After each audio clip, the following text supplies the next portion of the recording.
Welcome to From a Certain Point Askew, the only Star Wars podcast to offer a 2-for-1 Groupon code at Tashi's Station. I am Jason the Ginger Jedi Guy, broadcasting live from inside Wookiee Studios, but I am not alone. I'm going to invite two more co-hosts to sit down. One is in studio with me in the Wookiee Studios, my neighbor from Corellia, neighbor Cole. Number one of two. That's me. That's how I'm... Wouldn't you be two of three? Well, you said one of... You're talking co-hosts, so I'm one of two. Okay. I could be two of three. Yes.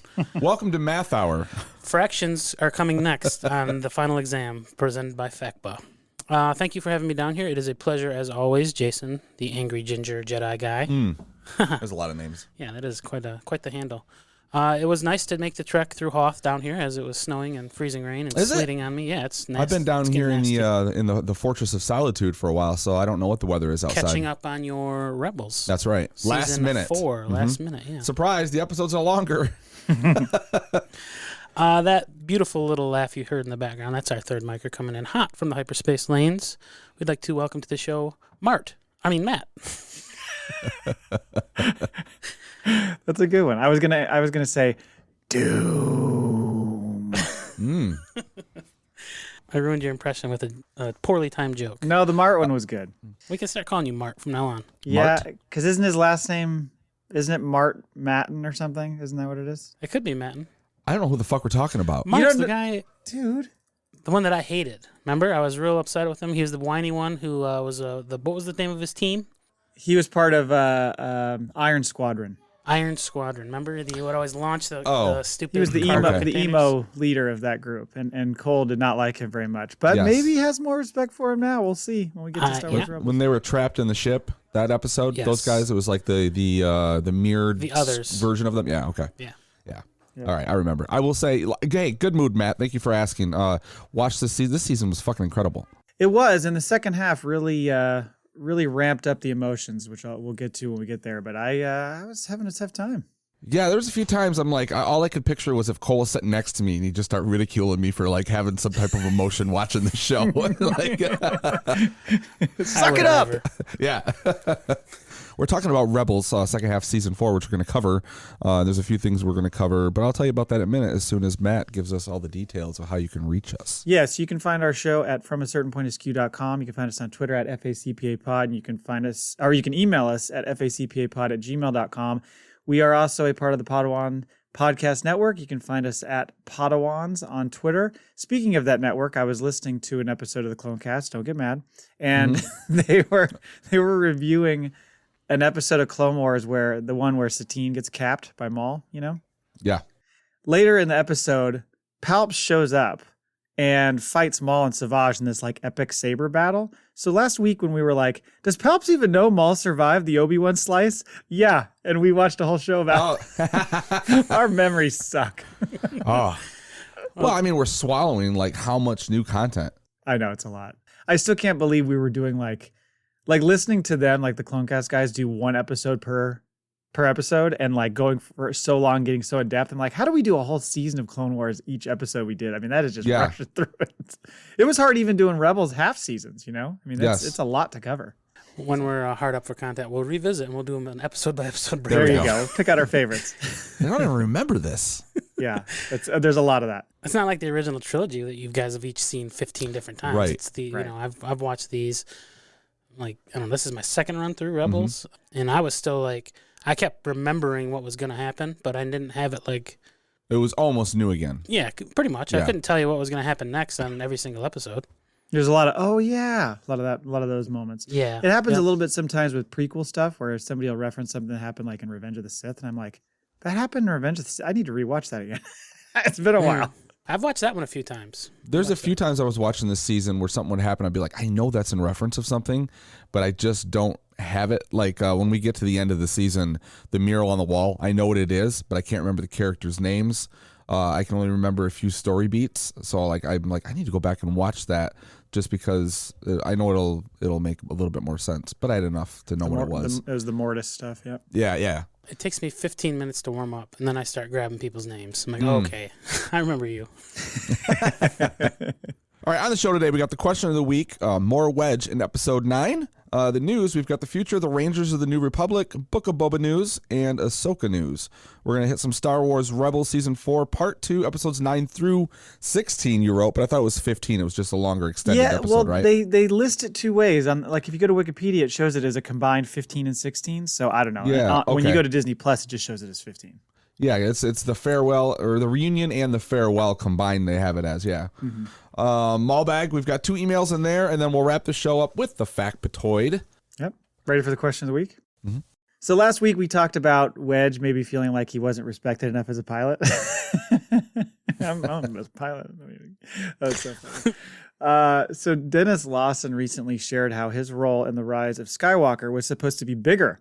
He said a 5-day shoot was supposed to happen, but he had, I guess, other commitments to plays and such that he's doing, and he could only do 1 day, which essentially resulted in nice flying, Lando. That was that was the whole thing in the Exegol battle scene. So I was going to ask you guys, what do you think this expanded role could have been if he did the full 5-day shoot? First and foremost, Dennis Lawson, maybe you should pay a little homage to Who Butters Your Bread. Okay? Yeah. Wedge. Yeah. And You weren't Tilly's. that busy. Yeah, no kidding.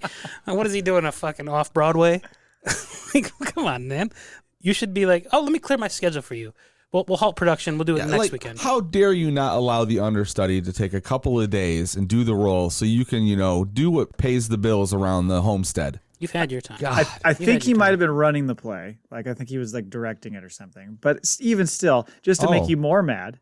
The cheater's defending him. Go, big surprise. Yeah. Okay.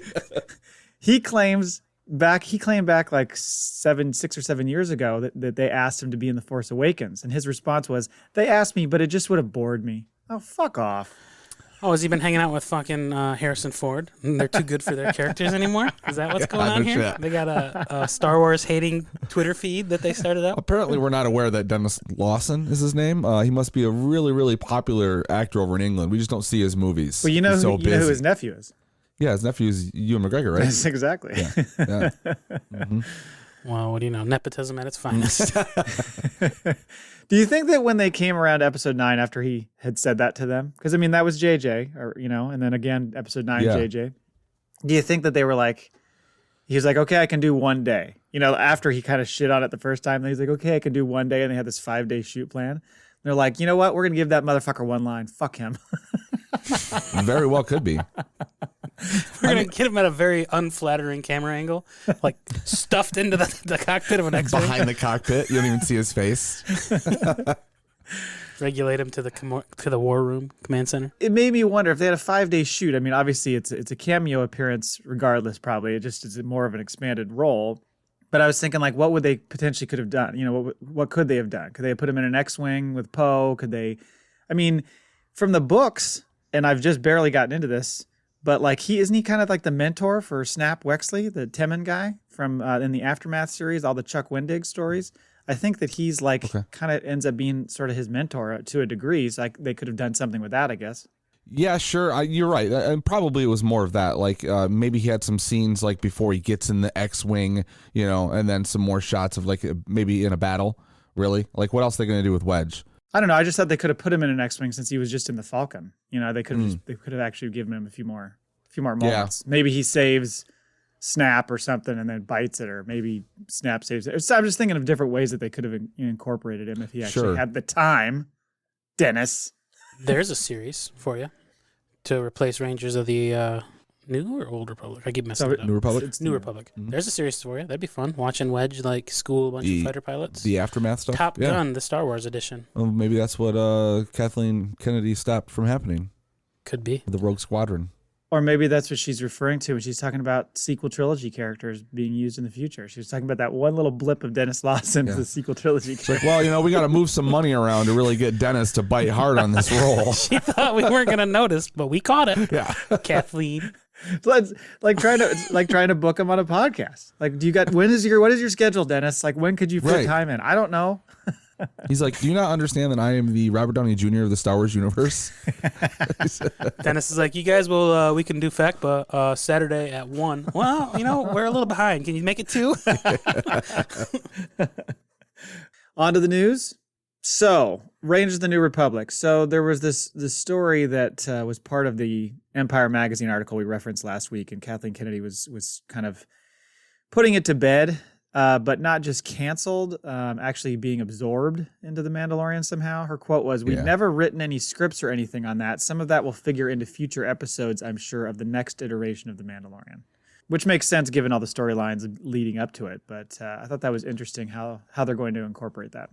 Well, if they were that was gonna be a tie-in, I'm sure some of that stuff was gonna like thread through anyways. Right. So maybe they'll just do an episode where they kind of make that story a little stronger, so we understand the threads that were gonna come through. I don't know. Right. Well, yeah, and you guys still, your thought was that they were going to show Cara Dune's burning corpse at some point, right? So you said that once. That was funny. I said that? You did. I think it was you. They need to walk into a bar and it needs to be like one of those hologram screens, where like they're telling the news, but it's like a mock of the Daily Wire. And then you see Cara Dune burning. They got Ben Shapiro dressed as like Greedo. It looks like Greedo. It's just a droid that looks like him. Yeah. He's pretty robotic. Yeah. That'll work. I like that. And she did also mention, quote, "There's a couple other things in the hopper." And so everybody's like, well, what does that mean? Is that like a reference to stuff that we know about, like the future films and all those different things? Or is that some sort of series that she's kind of hinting at that we don't know about yet? From the hopper directly into the vac tube. It's going to go right down the toilet. Good. I wonder if they're going to not create a new, like, I think they'll create a new character that's similar to her to thread those stories, right? Then recast her. But I've heard both. I've heard Favreau is pretty adamant that he created that character for her only, right? And he doesn't want to recast. He wouldn't recast. Right. Would not consider a recast. I don't think you recast it. I think you make a new character. Yeah. If you're going to do anything with it. They'll just introduce the whole fucking, what was she? She was a shock trooper. Yeah. Like, they'll just introduce, like, the team. Like, hey, yeah, we knew her. Just switch her first and last letters. It's Dara Coom. Yeah. That or it'll be like her sister. And they'll just cast a different fight. What's it called? MMA fighter. Yeah. Oh yeah, it'll be what's her face. Yeah. What's her face? Ronda Rousey. Yeah. Ronda Rousey. Yeah. There you go. That'd really piss her off, wouldn't it? Exclusive. You heard it here first. Ronda Rousey. Yeah. Or Valentina Shevchenko, whatever her name is. She's pretty badass. I don't know who she is. She's like a Russian crazy fucking machine. She just kills people. She's like the Ivan Drago of the UFC. She really is. Okay. She's just I fucking would break you. knocks these American women out like one or two punches, and they're just, ooh. Is she like built, or is she just like, okay? Yep. I was gonna say, is she like huge, or is she more? No, like... she's not huge. She's just a muscled female. Like she got an 8-pack. She's broader shoulders than like a. Okay, because I was gonna say if she was a little more lean, maybe a Saj Ventress role there for her. Oh, man, you're really tapping in. Let me take my hat off. I'm starting to sweat. What if they what, really like the characters, the audience liked the character, but we fired her, so we're just gonna go like the Tarkin route, and we're just gonna use a CGI version of her. That might not go over well. And she gets no paycheck from it. I don't think turn her that would go into over well. Oh, she falls into like a pool of radioactive sludge, and she becomes an android. So they just make a R2D or there you go. a C-3PO version of her. They put her mind in something else. Yeah. Or it's like what I do sometimes. I've done it for like Neil and Annalise, or I did it for the Myers, where I put together a fake conversation just based on clips. Yes. So it'll just be like that. They're just going to take stuff that she said over the years and just make something out of it. Anyway, Book of Boba news. 7 episodes. I thought we discussed this already, didn't we? Discuss because you were like, we talked about it on 7 Twitter. episodes, and then on Twitter, because that's where Cole's like, ooh, he's like, it came off like, all right, calm down, guys, or something. I don't remember any of this stuff. We're like bitching about it. We thought there'd be 9. Somebody said 9 at one point. Yeah. And so we, of course, were taking that as truth. And then it turns out that they officially came out and said 7. And then we were pissed about it. And then you were referring, I think, Jay, to the fact they're like, well, we're not going to have any like R2 going to get, dessert topping or anything like that. Mm-hmm. So it's no filler. It'll be jam-packed. And that's what it was, I think. And then Cole was like, you guys and your damn schedule. Well, it's because I said, well, maybe if it's shorter, that somehow lines us up better to get to Kenobi on May 4th. May 4th. So I don't know. We're really pushing for that. Yeah, I think that would be good. I think that makes sense. I do too. And as you pointed out, May the 4th is a Wednesday. So there we go. The stuff that they revealed from that Empire magazine article, it wasn't too earth-shattering. I mean, they showed some new pictures, which are kind of straightforward, nothing huge. There's like a a shot of Boba talking to that Jennifer Beals Twilight character. Yeah. And then they revealed that in addition to Rodriguez and Filoni and Bryce Dallas Howard directing, that they also have Steph Green and Kevin. Oh boy, I'm gonna mess this one up. Tancharian, Okay. something like that. Those two are also going to be directors. They just basically filled out their director card there. And then there was an article that came out in SFX magazine, which shared an interesting quote from Tamura Morrison regarding catching up with Boba after not seeing him for the last 5 years. Quote, "There will definitely be a number of answers, some long-winded answers, some short and sharp answers, some colorful answers. We're filling a lot of gaps." Sarlacc pit. Mm-hmm. I had a vision like Disney's they're gonna have the balls to be like, you're not gonna get the first season of the show is gonna end with like flashback to the Sarlacc pit, and then we gotta wait till season 2. Oh, that's we gotta rude. wait till season 2 to get the answers. Why not? Everyone's already in for this, and they think they're gonna get it, so they're just gonna prolong. Like that's the story, right? That's the one we want more than anything. They got to share that this season. Yeah. We got to start a reverse thread. Pretend like we don't care. Or yeah. We got to start playing mind games. It's all in the can already, but we're gonna sway him right now. Last minute. It's like an episode of Lost or a season of Lost where it just keeps flashing back to him in the Sarlacc pit, and then he starts thinking about something, and it flashes back even further. Like, God damn it! Matt, just tweet it out. We don't really care about Boba Fett's backstory, and then I'll like it on Twitter, and that'll be the revolution. It'll blow up. He's gonna hold up a handwritten note that says "Not Jabba's barge." That should be our claim to fame. There's the Make Solo 2 happen. Yeah. We're gonna be like, we don't care what happened in the Sarlacc Yeah. pit. Sarlacc off limits. Star Wars don't care what happens. Star Wars don't give a shit. We're like the honey badgers of the There Star we Wars go. universe. Yep. I think there's enough of those out there. Did you see the 2 new TV spots as well? I want to talk about that real quick. Yes, I know I saw one of them. They're like brief. It looks like same footage, different, like 2 clips before the one we've already seen, basically. Yeah, so the first one where he's like, "I'm Boba Fett, left for dead on the sands of Tatooine," and they show that shot of the Tusken Raiders like in the windy desert, and then look what looks like him in a Bacta tank. Yes. And we can talk. I think we can talk more about this when we get into our show predictions in a couple weeks. But I assume that sequence is going to be that's the sequence. I think that's the Sarlacc pit. I think those Tusken Raiders are going to find him in the middle of the desert, and then they're going to resuscitate him in that Bacta tank. What is their purpose for resuscitating him, though? Good point. I don't know. Maybe they sell him and somebody else resuscitates him. Yeah, they're like, according to when Anakin went to go get Shmi, they were all like, those guys are more beast than man or something, right? Wasn't that the big? They're like animals, so I slaughtered them like animals. But that's like from a certain point askew. Yeah. No, he was talking to. Because in The Mandalorian, it came down to just being misunderstood like a race thing. Well, no, it was Klieg. Was it Klieg? The guy that married Shmi or freed her from slavery. And then he's like, they walk like, he said they walk upright, but they're really animals or something like that. He might be a small town bit of a racist, though. Not a whole lot of diversity out there on Tatooine. Well, also, I think, it was kind of brought up a bit on Mandalorian. Yeah, with the townsfolk thought they were these awful people. And like you said, it was just that misunderstanding to a degree. Like the two thought that the other one was awful. So anyway, I just could see that happening based on what they're showing us there. We see Boba and Fennec walk into that Ithorian's place with what looks like one of the guards or his henchmen or whatever, the Ithorians. There's something there where they captured that guy. They show that in the second one too. There's a shot of people going through the desert on speeders, and it looks like maybe Boba's in the lead on that. And then also the only other thing I was going to note from that first one is the shot they show again of Jennifer Beals' Twilight character. It looks like they show it right after Fennec and Boba walk into someplace, and she looks up almost like you're like shocked to see him. So I think she must be somebody from his past. Yeah. Oh, I think that's his baby mama. And she's like, you owe child support, buddy. I can only pay half, and I've only got calamari flan. and who is she? And Fennec's like, don't worry about it. Yeah. The other woman. Second one, it shows the palace door of Jabba's palace, or now Boba's palace, opening, and then it shows that somebody walking in, that same guy, that guard or whatever, that henchman. I don't know if it's supposed to be Boba or Fennec. I can't tell from that shot. They show those dudes doing parkour through the streets. I mean, it's just a lot of different shots of... Yeah, the rooftop parkour, right? Yeah. Is that what you're talking about? Yeah. Yep. Right. Yep. So I don't know.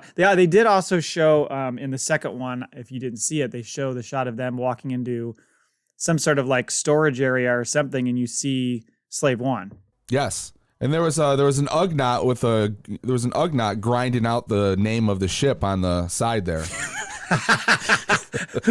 I heard a rumor they were going to rebrand it to Fire Spray. I heard that Fire too. Spray was what they used in the Marvel comic, I think. But the Fire Spray, that's what class of ship it is, right? They're going to do Is that like what it is? the Washington Redskins. They're going to be like the ship from Mandalore. Right. Instead of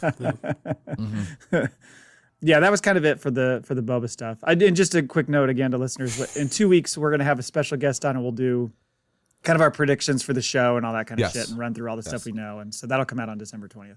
Those are my favorite speculations, predictions. That'll be Hey, look at.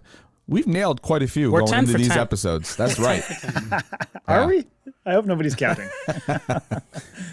in my mind, we are. Finally, on the Ahsoka front, there was a casting note there. Ivana Sakno, maybe, has been cast as a new character. She emphasis on new, by the way. It mentions that she's not a character we know. Like, so some were originally speculating maybe she's going to play the daughter. That's that Mortis arc from Clone Wars with the mural you were talking about, which would make sense because that's the tie to Ahsoka. She's the one who saved Ahsoka's life.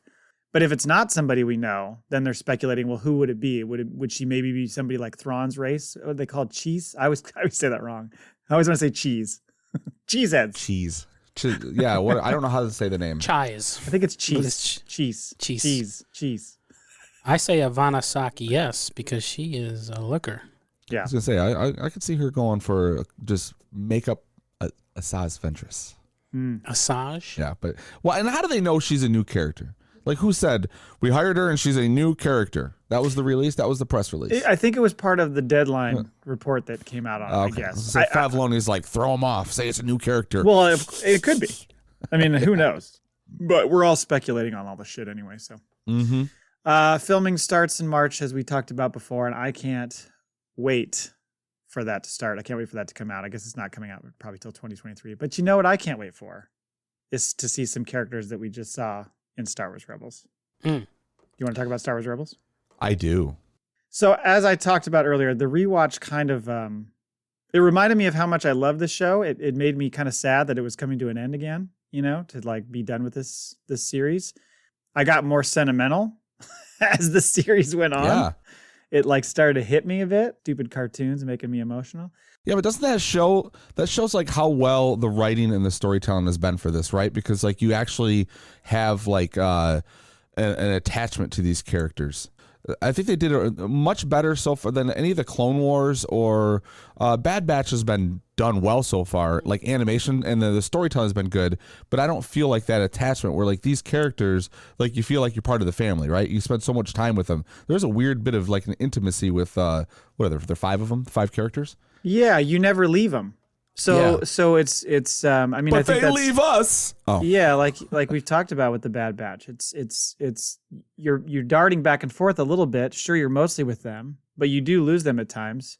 And whereas with Rebels, you're just with them the whole time. It's the whole focus is on them and their budding relationship and growing relationships. So yeah, you're definitely emotionally invested. The Kanan stuff, I didn't know how emotionally invested I was in him until all that stuff went down. I was like, oh, fuck. yeah, It'd be hard. He turned the corner as a character for me too. Like I don't know, there's characters you kind of just tolerate. Like I've always tolerated Ezra, but he's just always been so whiny and petulant and my parents are dead and that type of a thing. But he kind of turned the corner for me at the end of this too. He grows up a lot. Grows up quite a bit. Finally learns his lesson to stop being fooled by like fucking stupid like the dark side of the Force has always been drawn to him. He's always been drawn to it. It seems to be a pull on, the before they're a master. It's like one of the things, right? Yeah. Well, Quick and easy path. you look at the obviously the parallels with other Jedi, including Anakin, and it's like these people are in vulnerable states. He lost his parents. He's been on his own. He doesn't know how to trust people. Like there's all these things that play into him being seducible, if you want to call that a word. Sure. Yeah, and as he goes on and becomes more like invested in his new family, he's more secure in himself. I agree. And I think this just solidifies also what I was referring to a second ago, is how much we need to see these characters in future projects. Like, I can't wait to see Sabine and, obviously potentially Ezra and all that stuff in Ahsoka. It will be strange to see them in live action. It will. It will. But I think it can work. I mean, like, as weird as it was to see Ahsoka, it like, you got over it pretty fast, and it was. Oh yeah, I mean, because it was perfect. Yeah. I wonder if they're gonna cast an actual Lasat for Zeb. They should. There's a whole planet full of them. Yeah. It's tough to get to, though. Give them a job. All right, so in episode 9, we open up and Hera's like in an X-wing and they're going in on another one of those blockades on Lothal, right? Just big space battle, and Massive they gotta find their way through. Yeah, and then Thrawn, of course, is confident as all fuck, and he's like, "Not one ship will pass through." We get Boy, was he wrong. Lock S foils into attack position. Mm-hmm. Yeah, one of those. I love that's like my favorite phrase in the Star Wars universe. Yeah, what's an S foil? Anyone know? I don't know. I can't remember why they call them S foils. I mean, you know what they are. You know what they are? I don't know what they are. What are they? Well, it just means that it's where the guns go up. Okay, the X wings, right? Yeah, the wings go into the X formation to the like attack position. Okay, I don't know what the S foil stands for. Should be an X foil, don't you think? Yes, but it is an S foil because you got captions on. Yes, I do. Yeah, and on the ground, Kanan, Ezra, and Sabine are working with Ryder to blow up the anti-aircraft guns towers. Yep. And then Jester goes after Hera. Yep, they're going after the fuel depot, right? Yeah. Yes, but Jester goes after her, and she does this sweet move where she's like, "Well, I'm like overmatched here, so I'm going to go right at Thrawn's ship. He's going to shoot at me. He's going to hit Jester too. Going to take out both of this plan was a bit of a gamble." A little bit. It's going to hit me. It's going to hit him. It's going to take out both our shields. Then I can kill him. And so that is what happens. But she does like the full Maverick kind of fly, slam on the brakes, he'll fly right by and then shoots from behind. Yeah. It's almost, I was expecting the Podawan where he just fucking hits the brakes and does the skid. You know, she does almost something like that. And then, of course, that's where like another ship goes into another ship and you see the fucking thing like crumble through. It's like, we've built a hole, let's go. And you think like, oh, there's success. They're going to get to the planet. And then, of course, they come through the clouds and TIE fighters come after them. Now it's just everything but her is taken out, and she even crash lands. Don't forget Mart. Mart makes it through. And Mart, yeah. Mart gets through. Yep, that's true. Thank God for Mart. Mm-hmm. And then Thrawn's like, hey, go investigate, because there's a few downed pilots that we don't know if they're dead or not. It's traditional Hebrew, I believe, is I love how Kanan is yelling into his comlink for Hera as if raising his voice is going to help. Hera! She's like, I hear you fine. My ears are bleeding, but thank you. And then back on the damn highway that goes to Lothal and nowhere, I guess. I know. That's where he's like, I got to go back for her. So long. Mm-hmm. A lot of road there. Yeah, and then they're just like, he's like, I'm going back. Like, well, we should probably help him. He knows what he's doing. Mm-hmm. He's got it. Goes, yeah, he's got it. He's like, we need to go back to base. I'm hungry. So Hera survives the crash, and she and Chopper, are kind of on the run now, trying to avoid being captured. And then she finds your boy, Mart, and he's like being held up by stormtroopers. By the way, side note here, it has bothered me all series long, the fucking gun that Hera was given. It's like a cap gun. It's like this little teeny little thing. And it's like pew pew. It's the noisy cricket. The noisy cricket from Men in Black. It's the little. It is. That little tiny gun. Noisy cricket. It's always hated. I always hated it. It's like, give her something that's worthwhile, because I know she doesn't have to pull it that often because she's mostly piloting, but she does use it enough that she should. It's reminiscent of the gun from Return of the Jedi. The stormtroopers use on the speeder bikes. They got the small little hand. Yes. It's that tiny one. Mm-hmm. It's like you should be dual wielding it at least, if anything. I feel like it's really just like the suicide gun, right? Like if she's captured, she just shoots herself. That's what it's for. Cyanide gun. Yeah. So the Mart's on the ground. He's got R3 with him, and R3's given the stormtroopers some guff, and they fry him. They shoot him, right? Yep. And it came to me, they needed R3's antenna to get Chop's fixed, right? So they swap out their antennas. Yes. I was wondering if if the stormtroopers didn't kill R3, if Chopper would have just came in and killed him, taken his antenna, just murdered him. I need this. So the way they missed it there. They should have gave that to Chopper. Oh, he's got a good one in a couple episodes coming up. Oh yeah, murderous fuck. It's on behind the wheels of the Combine. He comes up like Andor at the beginning of Rogue One on that other droid. He's like, shh, it's okay. Yeah.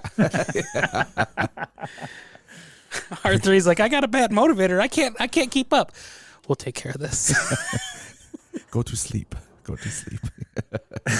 Rook finds Hera and Mart, and after a pretty cool fight with Hera, she's holding her own all right. She went lucha libre on his ass. Yeah. Yeah.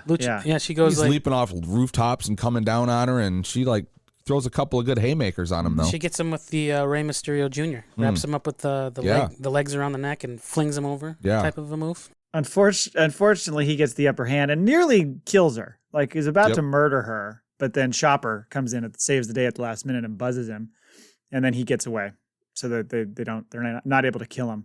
So yeah, as Kanan's going back down the highway to nowhere, he throws himself off the bike because he sees the fucking mirage of the wolf in the middle of the road. He must not have seen the Loth-Wolf crossing sign that was over there on the right, next to a moose sow. And that thing, all it does is just keep saying, Doom. And he's like, yeah, it's my last name. I know. Like, what? Right. What do you want me to do here? I get it. I changed my name when I was 16. Leave me alone. You're ruining it for me. So Hera and Mart find the hatch, but it's guarded by, a baby walker and some stormtroopers. And so Mart lures them away, and Chopper goes and opens it up, and then Hera swoops in and does that sweet little, slide skid move and takes out the legs. That was awesome. Yeah.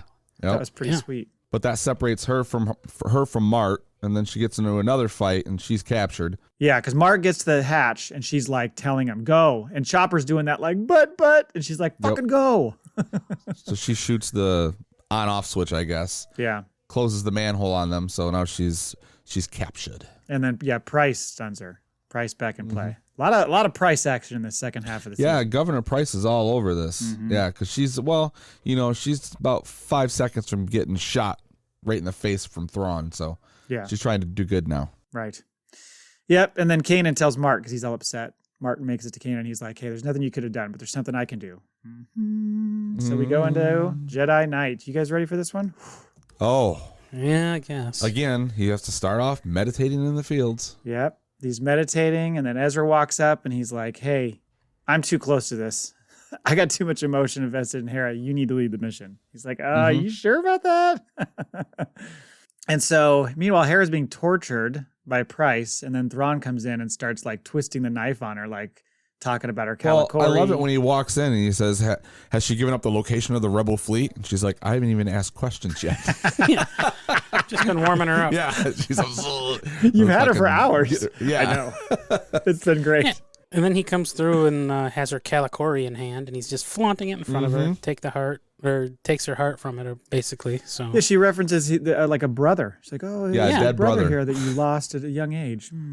Like, by the way, how's your dead brother doing? Yeah, he's like, your legacy ends with you. So just so you know. So he's just. And he's like, you should. He's kind of sadistic because he's like, you should know that this will be cared for, and just walks out. Such an asshole. Meanwhile, Ezra hatches this plan that they're going to come in on gliders and they'll look like Loth bats. Right? Yes. There's a lot of Loth animals on this planet. Cats, bats, wolves. It's real convenient, isn't it? Yeah. Anytime they need something, we're just going to pretend we're a Loth something. Throw Loth in front of it. Loth eagle. Well, yeah. I mean, I guess it's because there's so much interplanetary, movement. But we don't call them, Earth raccoons. Right.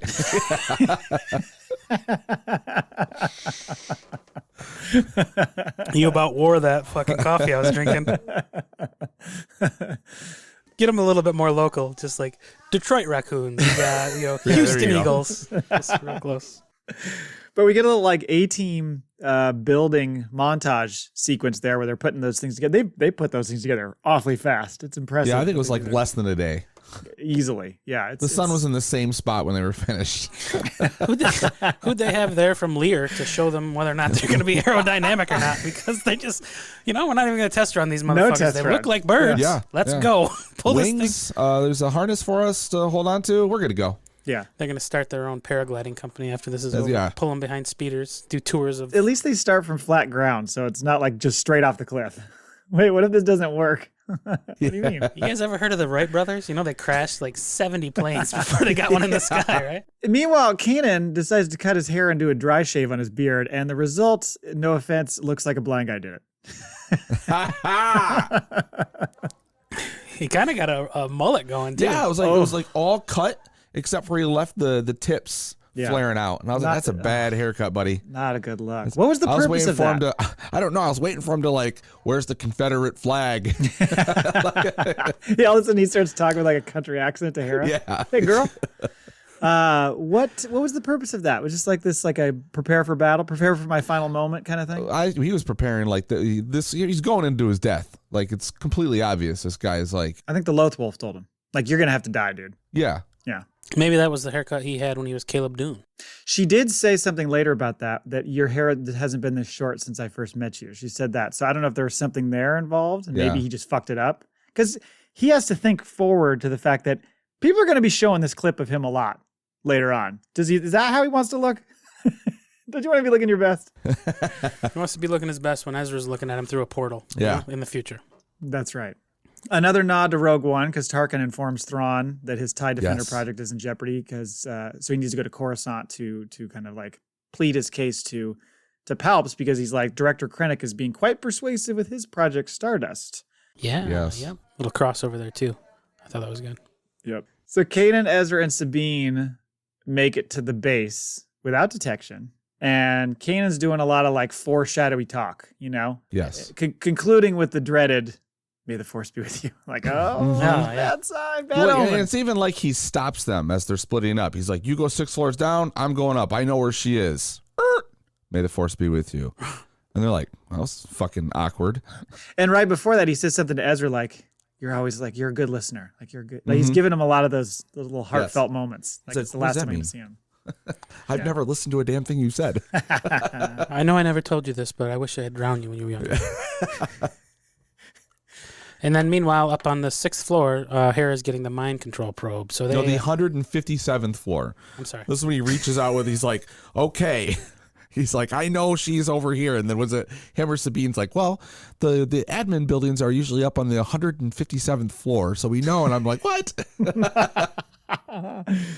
So he decides to go suction cup up the side of the building. What movie is this from? I tried finding it. Mission Impossible. Okay, that's what I thought. The Mission Impossible one where he's in the Middle East. Is that what the one where he, like? It's a Ghost Protocol. Right. Yeah. The dust storm is coming. Ghost Protocol. Oh, Ghost too is the name of the ship in Star Wars Rebels. Look at that. Oh, fuck, man. Yep. So yeah, but he finds the Calicori, which is a nice little maneuver there. And then I love her under Truth Serum. It's pretty fucking funny. Like, she's just loopy as shit.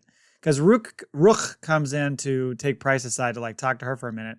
And she's like talking to the troopers, like, oh man, you guys are in trouble, because she sees Kanan coming.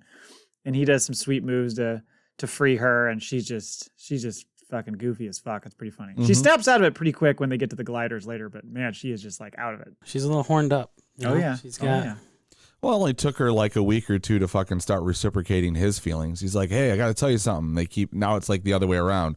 What do you mean? What are we going to, well, hold on. And then like she's about to say, I love you. And she's like, oh, did you fly in those? Yeah. Well, first it's the hair.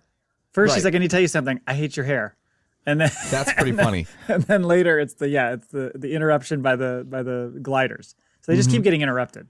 The funny thing is, I noticed too, when they're on the roof and they're making their way to the glider, she gives him the gun. Like, yeah, you're giving this to the blind guy to shoot? Like, he can't see. He's proven he's pretty good as a blind man. Okay, yeah, whatever. he could sense it. I do like how he's like, you know what? Hold on. And then he just scales the fucking dome. Yeah. You know?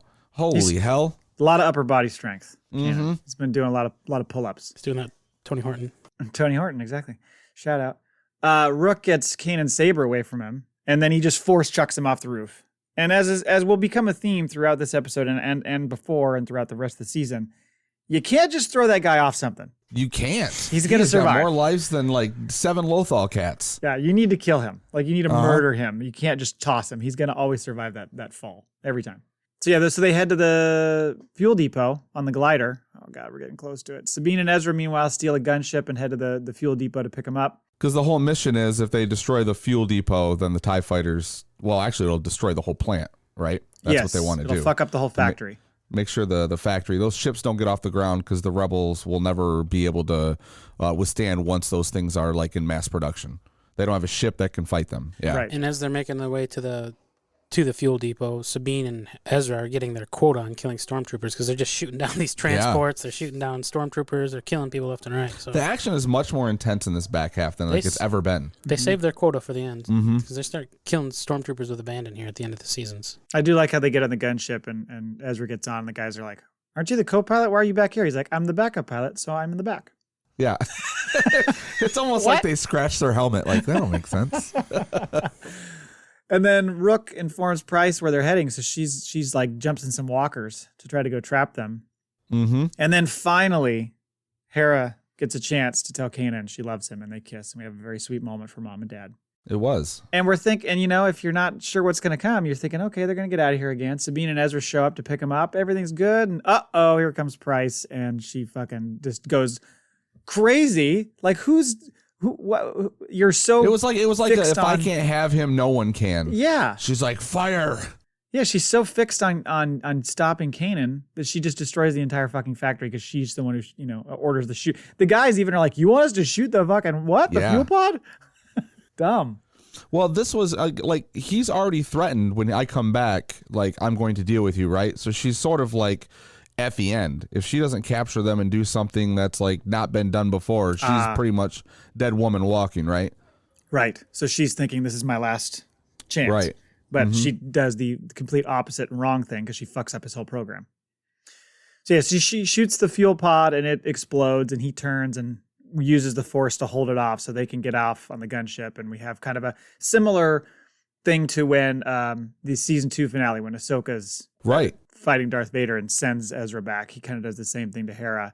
And then, man, when he turns and sends them on their way to get out of harm's way and goes up, shoves the ship. The voices are killed. Like, you don't hear her voice. You just see her react and everything kind of goes bright. And then they just go to credits. It was like, yeah, just like it's like a burnt out Rebels sign. His eyes go clear too. Right. He sees her. He starts seeing her for the last time. Yeah, right. You're like, oh. Yeah, it's just that was a moment where I was like, I guess I really fucking love Kanan because that hurt again to watch it. Brutal. Yeah, his glaucoma cleared up. Smoked a joint. Had a better death than Obi-Wan Kenobi. I'll say that. True. Good point. Good ultimate sacrifice. Yep. So Doom, the rebels return to the base and Zeb's like, what the fuck's going on here? That was a tough moment again. Like, it kind of picks up. You think, okay, we're through the death. But then the return to base was almost worse. And then you get this real sweet moment where Hera's like staring off into the horizon and she's crying and a chopper comes up and holds her hand. That was cute. I noticed that. That was the end of the episode, or with the opening of the This is the beginning of the new episode. Yeah, absolutely. And like Ezra's kind of is like tells Zeb he's gone and like starts crying. He hugs him. It's this big emotional moment. He was captured? No, he's gone. Yeah, he's gone. And back at the base, Pryce, who has been known for outsmarting General Thrawn, decides to, as a distraction, throw a fucking parade. Yeah, we're gonna throw a parade. Yeah, this is the best military strategic commander we've ever had. You know what? He won't notice that the entire fucking fuel supply has been blown up. Let me throw a parade. She's really grasping at straws. Terrible decision. Yeah, and they sent out this message like announcing the defeat of the rebels so that everybody hears that. It's very a lot of propaganda being thrown around here trying to make themselves look better. Well, it's almost like they had to make sure, like, I think her eyes, part of it was they didn't want an uprising, right? Because they basically destroyed themselves in this moment. Propaganda. Right. Yeah. And then, so basically, Zeb and Sabine go off to, put rain on the parade, basically, do a little damage. And if they want to have a celebration, I'm going to add some fireworks. Yeah, she says. That's what she says. Like that. And Ezra stays back at the base, and he's off by himself, and he starts getting bullied by these Loth wolves. They're showing up and surrounding him, like chasing him out, poking him, slapping him with the hot mops. He runs to the point of exhaustion, passes out, and then he has his vision.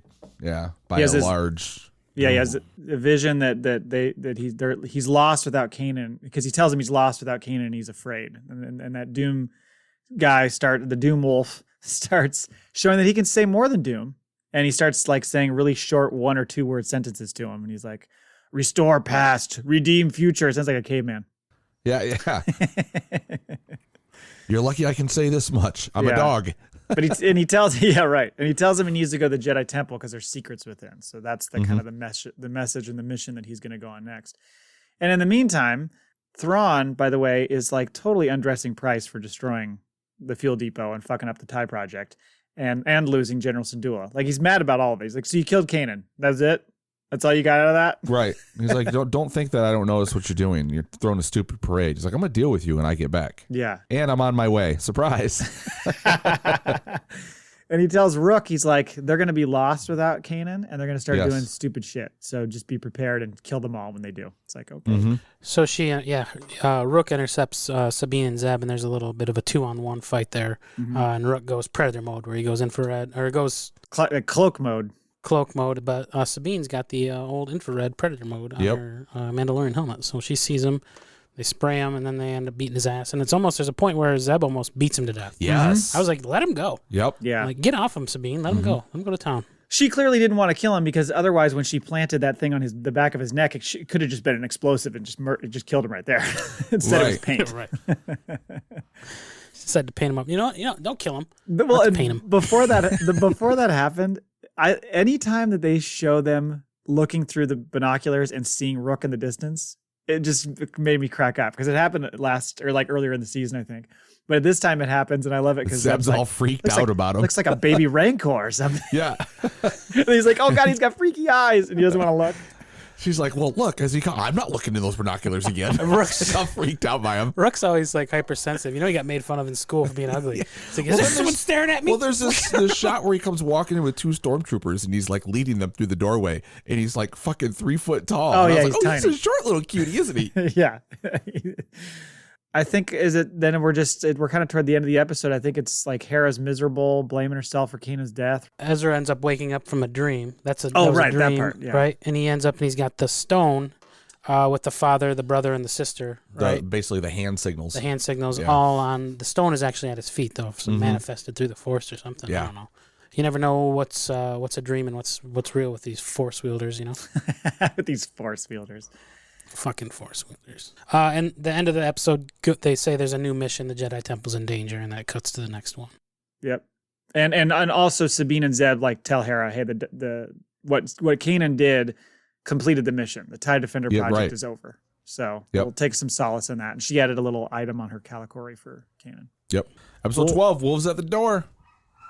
I think it was a pair of eyes. The item. It's funny because you announce this episode, which starts off with a lot of Loth kitties, and in the background you get a dog barking. Does the dog know that we're about to talk about Loth kitties? It knows everything. That's called passive aggressive comments by Matt. Yeah. Shut the dog up. That's what you call that.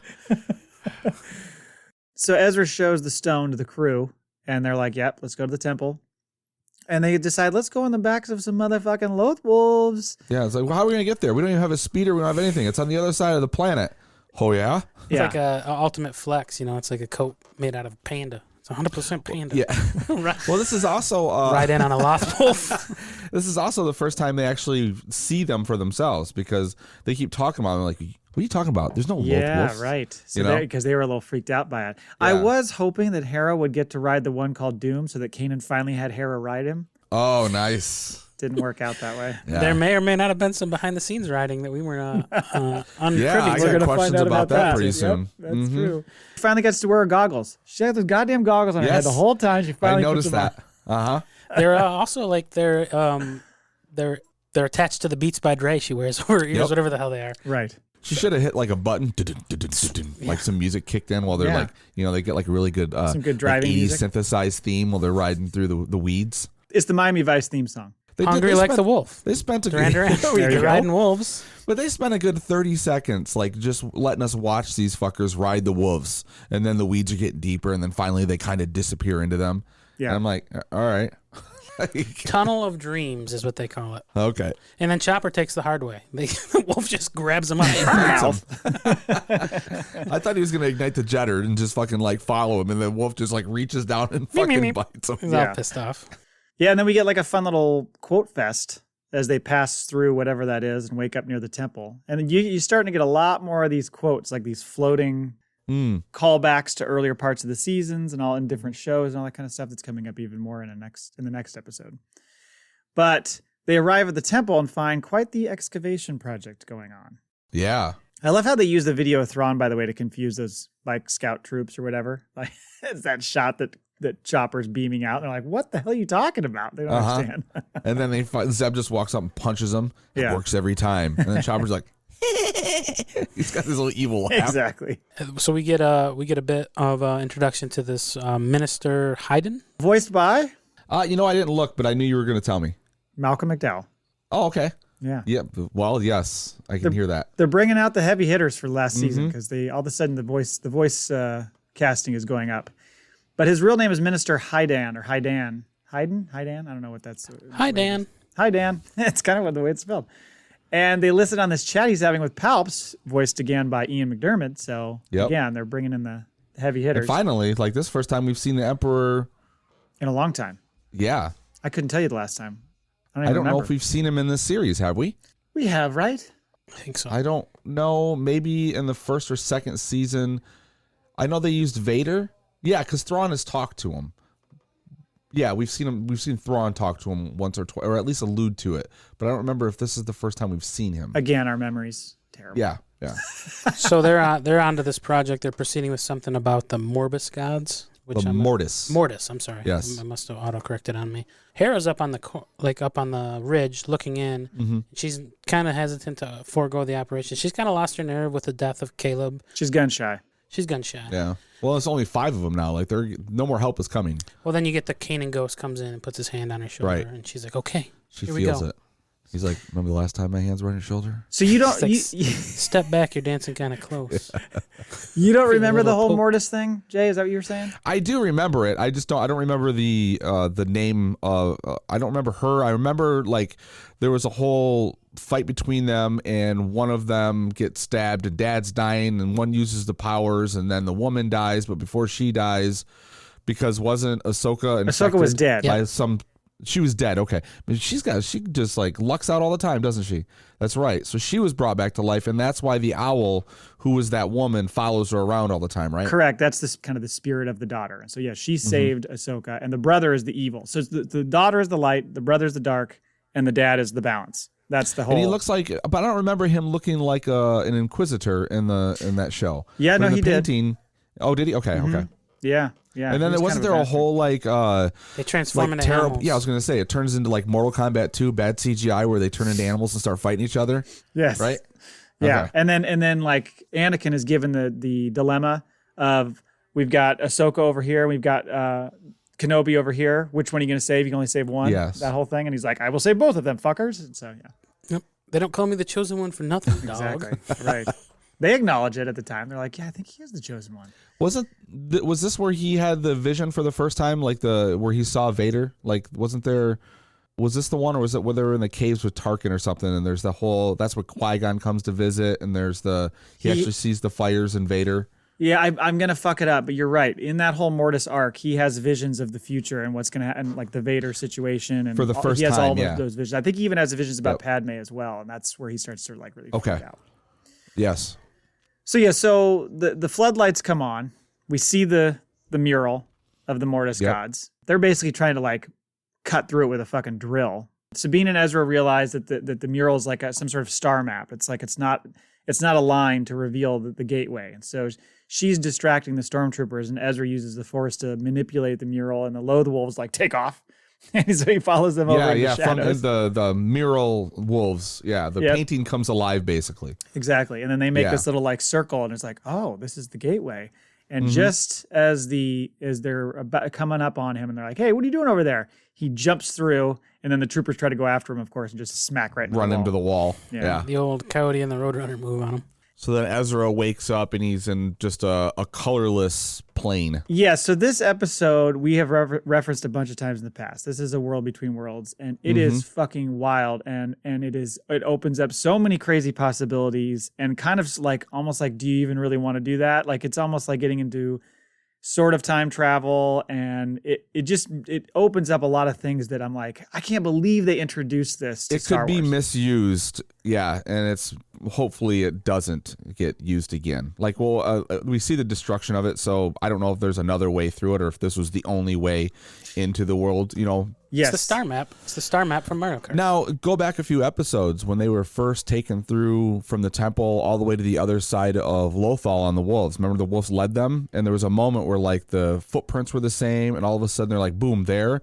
Did the wolves take them through? I think the wolves have a way to get there. Yeah. Like, Because It I think looked they a lot kind like of that. That's a good walked point. through it. Yeah. Yeah, I think you might be right. And I mean, we're going to park on this episode for a little bit because there's a lot to unpack here, but Yes. I have some questions about how this works. And then I think it's something that maybe we can do on a future episode is talk maybe a little bit more about like. You want to break down the logistics of how the world between worlds works? I want to talk about that, but what I'm saying is later maybe in a future topic when we don't have an episode to review or whatever, we can talk about like what other things would you alter? You know what I mean? And how would that affect it? Well, they need like like when you walk into the mall for the first time, you know where you're going. You need like that directory. Because there's like there's all these paths that lead to like the storefront or whatever. right. It's dark. You don't know what's going on. You're like, I'm here and I'm looking for the Gap. like that one time Kanan touched me when we were doing the training together. Yeah. I want to go back there and relive that, revisit or that. pull myself away from it. However you feel. So you start by hearing loads of voices, and this is a great episode to have your captions on. Holy shit! Yeah, you're right. Because I didn't do that. I think I got them all. I think I got them all written down. Okay. Oh yeah, did you? Well, I got Obi-Wan, Ahsoka, Qui-Gon, Yoda, Kanan. They're all chatting when he first comes through the door. Mm-hmm. And then later, I thought I heard Luke. you hear Leia. You hear Maz Katan Ray. as well. Mm. And did you hear? I didn't see a Ray. Was You hear Ray in Ray? there? Mm-hmm. Okay. Well, there you go. No Luke Yeah. though. I didn't hear a Luke. Oh, I thought I I, don't know heard if you Luke. hear. I don't know Like that a you New hear Hope Luke. Luke. You hear Alec Guinness. Yes. You hear a lot. I mean, there's a lot of voices that they throw at you. Like it's just echoing through this.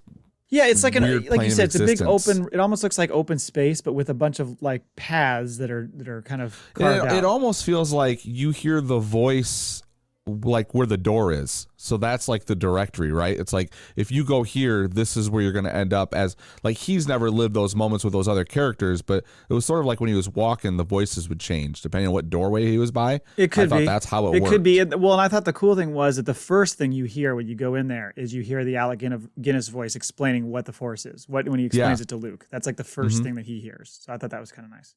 But as a side note here, hi Dan is interrogating Sabine. Over high tea. Don't forget that. Over High tea.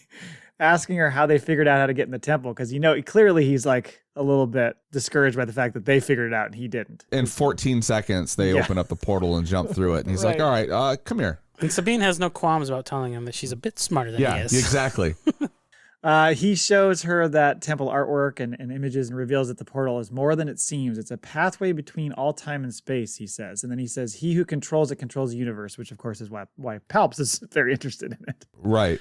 So Palps is somehow, he's already been aware of this, of his existence. Well, Maybe he didn't know where it was. It looks like he's privy to it because later on in the episode, he shows up, right? Right. And he gets to, you see him like at a scrying bowl, and he's communing, and he's got I think that's the way he can pathway into it. So I'm assuming it's something he was taught from his previous master and was able to maybe like commune with that world between worlds, because it doesn't look like he found a portal. It looks like he did like a ritual. Did you guys get the ritual vibe from him? He's somehow reaching out through the Force that the second anybody opens a portal from within that world, he can see them. He can now access it. But until somebody does, he can't. He looks like he had like a bird bath in front of him, right? Like Yeah. it was like a bird bath and that had like okay, flames in it. Yeah, it looked like a cauldron So or he's like a doing the witch's old cauldron. witches thing where he puts a So that's potion why- together and right. you can see through the... It meant like Okay. kind of gave me the feel that he had to do some sort of like ritual to get open. Okay. To get into the world. Yep. Well, if he would have cut his hair and dry shaved, he would have found the correct ritual. Yeah, there you go. Hi, Dan asks Sabine, like, what's the significance of the mural changing? The father's hand, and then the daughter turns her head, and the Loth wolves leave, and she's just playing coy, acting like she doesn't know. And he's like, okay, I thought we could have a civilized talk about this, but... And then in come the death troopers. Fucking smack her around a little bit. But yeah, as he's walking, he's hearing... So he hears Rey do the whole, like, we'll see each other again from episode 7 when she's talking to Finn. You said Maz, Leia, Anakin. He finds Mirai, the Ahsoka owl. Yeah. Standing on top of one of those, and you see you get to see more of their duel that we didn't see in the season 2 finale because After the door closes. Pretty awesome. Yeah. And it was fucking fantastic. And you get to see this move where Ahsoka like carves out a hole in the ground with her sabers, and just as Anakin's about to slice her in half, Ezra pulls her out, and then Darth goes through the floor. And then that's how we find out that's how he survived. That's how he survived, right? Yeah. That's called the double thrust down. Okay. I named it. Wikipedia, get on that. Yeah. So they come to, and Ezra explains to Ahsoka how she was fighting Vader, and he pulled her out, and you hear Vader's voice in the background as they're talking, and she explains to Ezra that Mirai saved her life, so she's telling him about the daughter, and right then you hear the daughter say, "I am daughter," like it's like this little. She says, "I am daughter." Yeah, you really hear this stuff like sneak in, and that's why it's so helpful to have the captions on, because some stuff you wouldn't even notice if you didn't have the captions on. And of course, so Ezra right away is like, "Oh, I saved Ahsoka." So now his next logical conclusion is he's going to get drunk with power and try to alter the universe and go save Kanan. Yeah, so one's not good enough. He can't explain it to Ahsoka. They get there, and Ahsoka's like, "Listen, let me talk you down here. Yep. You can't. She couldn't save her master, which was what she was trying to reference when she was fighting Anakin, right, or Darth, if you will. And she's like, "You can't save yours. You need to let him go." So I'm kind of wondering what would have happened if he would have pulled him through. That's exactly what I was wondering. Well, I think if he would have pulled him through, he wouldn't have been able to do the push, and it would have killed Hera, Zeb, and Sabine in the ship. Right. But what happens to Ezra? If he pulls Kanan out, does Ezra disappear? Oh, because Ezra was on the ship. Yeah, does he just fucking disappear? Yeah. Like, it's a paradox. Does everything blow up? Yeah. And she said it'll kill them, or kill you, or she's mentioned, so yeah, she's right.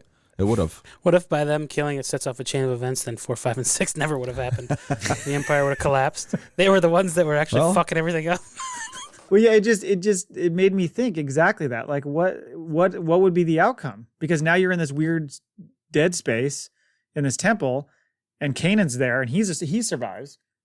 But then is Ezra just gone? It creates all sorts of weird. This is where the time travel and changing things from the past and all that stuff starts to get real wonky. Yeah. Star Wars butterfly effect. Yeah, it also made me, and that's why I thought it'd be fun to get into that sometime in the future if we have time. I'll put it on our list to what other moments would you pull somebody out of, and what impact would it have? But the other question I have is what controls the time on these portals? Like, why is it that particular moment that he sees? I guess it's somehow tied to himself. What if he walked away and came back? Would it go right back to that scene? You know what I mean? Like, what's controlling the time that he sees these things in these portals? Could be a one and done opportunity. Right. Maybe. Once you visit that section of time, you're no longer able to go back to it. Or maybe it's like the portal is to a certain moment, and then you get to see the moment that you're looking for. Like within that, you know what I mean? So it's tied to you, to what's in your heart or mind or whatever. Mm-hmm. Or just make sure that you save your game before you go to the portal, just in case exactly you want to go back to the checkpoint. So can he? He can't go through, right? Because could he return? We haven't seen that yet either. Because he reaches and grabs Ahsoka and pulls her in, but he's still on the other side of the portal. I'm wondering if he went through it, if it closes, if he's stuck there then. Yeah, that's another good question. I didn't think about that. We didn't talk about him going from the future because to the they past. don't see the portal. Like when they're fighting, it's not like the portal's there and they see Ezra on the other side of it. Like he's seeing something, but that question's like, was that the fourth dimension? A dimension you can't see. Yeah, I didn't think about that. That's a good question. I don't know. So yeah, as you said, he's had to sacrifice for others, and I think that's the moment where Ezra's like, oh, like Ezra, that's like she says, Ezra, that's the lesson, and that's important to remember for later, because he's like, oh, like you have to sacrifice sometimes for the betterment of everybody else. Mm-hmm. So, and then Ezra gets all boo-hoo. I want to see my mom and dad. Back. That has to come into every fucking episode. I just really wish I could go see my mom and dad. Well, it's kind of a driving force of his character. Boo fucking who, Ezra? Shut up. God. It's so mom mean. And dad. I'm so tired of hearing about it. Your parents are dead. Just get over it. Are you speaking to Jay? Or are you talking to? Yeah. Are you speaking to me? There's a little bit of that too. I heard it. He's looking right at me. God damn. He thinks you're Ezra. Yeah. I'll cry right in front of you. Don't get me going. You wish you were as Ezra. Palpatine's at one of his own portals, and he may or may not be conjuring himself through a ritual, which we've discussed earlier. Isn't that the next episode? Nope. You're right. He chases them with shows fire. up. Yes. Okay. Yeah. So he's trying to get Ezra to come through his portal, and he shoots basically fire at Ahsoka. Do you guys notice what he says? It has a tractor beam inside of it. He calls her Ashoka. Did you guys hear it? Yes. He did? Yeah, he calls her Ashoka. Ashoka Tano. He says it. I was gonna, if I hadn't waited till the last minute, I was gonna pull that audio and I was gonna have it to play so you guys could hear it. See? That's funny. But I'm a terrible co-host and I didn't do any of that. So you're aligned with Palps. You brought the information. Yeah, that's right. So I was not wrong in saying the way I said it.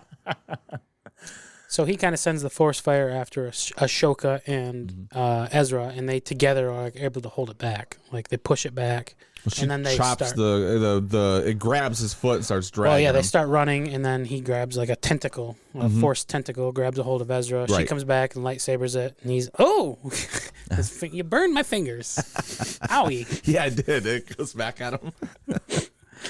So then they decide we're going to split up and take different paths because the force fire can't get us both. Yep, and she ends up going back to, is that Malachor where they were at? Right? It's Malachor. She's got the shorter route. She's like, you'll make it. Don't worry about it. She busts off and like immediately jumps in the portal. May the force be with you. Dives through the fucking portal. Run, Forrest.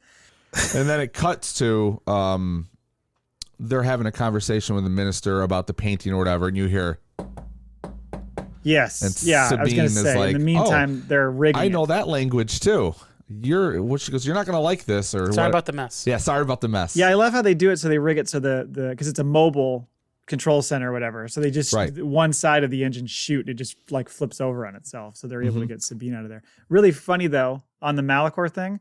That or not funny, but that's how you essentially see how she survived. Because once he sends her back to the portal, she lands and she's kind of in the basement of the destroyed temple, and you see Mirai go. And so it's cool that they come back around on that season 2 finale, which I love so much, to show like how she escaped. Because in that season finale, you see just a little glimpse of her head, and you're like, did she make it out? You know what I mean? Remember that? Oh, you see a shadow or something, right? Yeah, you see almost like her, like kind of just walking along, and then you see the owl flying. So that just kind of gives you an idea of that was set up from season 2, and now it's full circle. Yeah. Sabine's line while they're in the center having high tea or whatever, she says, sorry about the mess. Also, Han Solo's line in A New Hope. After he shoots Greedo. Oh, yeah. Flips a coin to the bartender. Sorry about the mess. Nice. Nice pullback. Remember? Yeah, you're welcome. You're welcome. Thank you. Thank you for coming today. I bring a very unique brand to the show.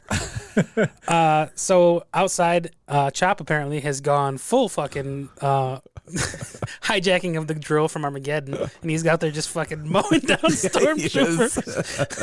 I was like, the fucking thing just keeps doing circles, and everyone's like, well, I'll just get in the way of it.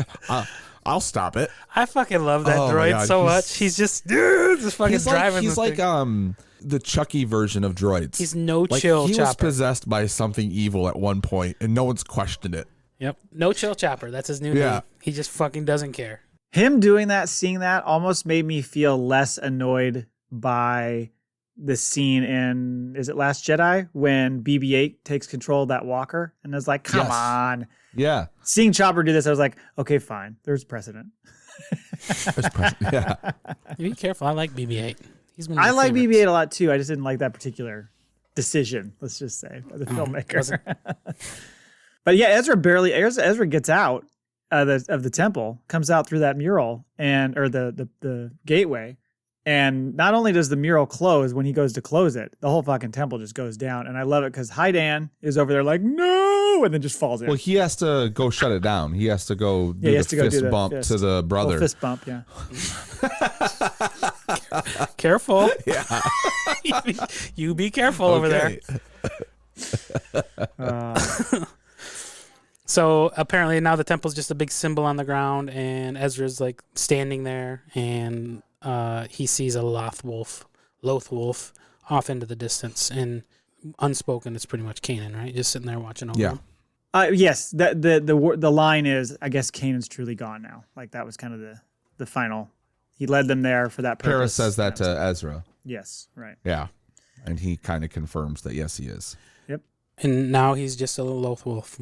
So he lost all like consciousness of himself, and he's now a wild animal, running through free. the woods.